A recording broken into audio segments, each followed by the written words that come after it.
The building hasn't really settled. I mean, Kevin Tinsley checks out the Grand Junction building he recently acquired. It was stone among a bunch of frame buildings and cinder block buildings. It was really, it's unique.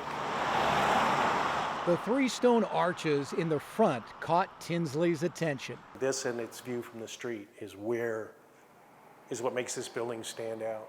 I didn't even know it was a historic place when I bought it. The building offers passersby a few clues to its storied past. A carved stone date, rusty awning, fading paint.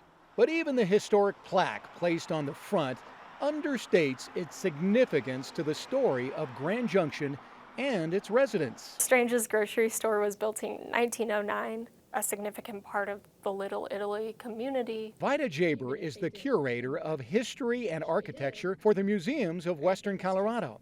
She says Grand Junction's Little Italy thrived from the turn of the century. You couldn't walk down Pitkin Avenue without smelling all the breads and the bakeries. Little Italy provided the Italian immigrant community a place to feel safe. They were free, they were able to own their land, send their kids to school.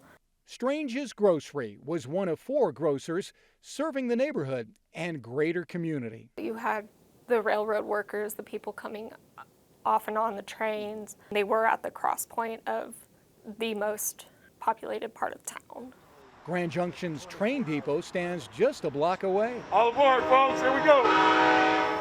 Those trains still run through Grand Junction, and civic leaders have plans on redeveloping the neighborhoods surrounding the depot. It's a lot of faith. Tinsley sees Strange's Grocery playing a role in that new economy redevelopment. We call them laptop workers, but they're going to get tired of being laptop workers because there's a social part of showing up to work every day and interacting with your coworkers. They're a bit narrow by today's standards. He's looking to adapt Strange's Grocery to serve that need for space. I didn't buy this because for today. I figure a year, maybe 2, before this will actually return and I'll be able to get a full-time tenant and all in here. The secondary egress for fire. He says restoring the building to its former glory will be the first priority. When you say restoration, you don't really think of creating something new. You think of putting it back. This will be taken down and replaced with. It might be creative in the sense of trying to figure out how to do that. If he's successful, Strange's Grocery Store will live on to give a new generation of Grand Junction residents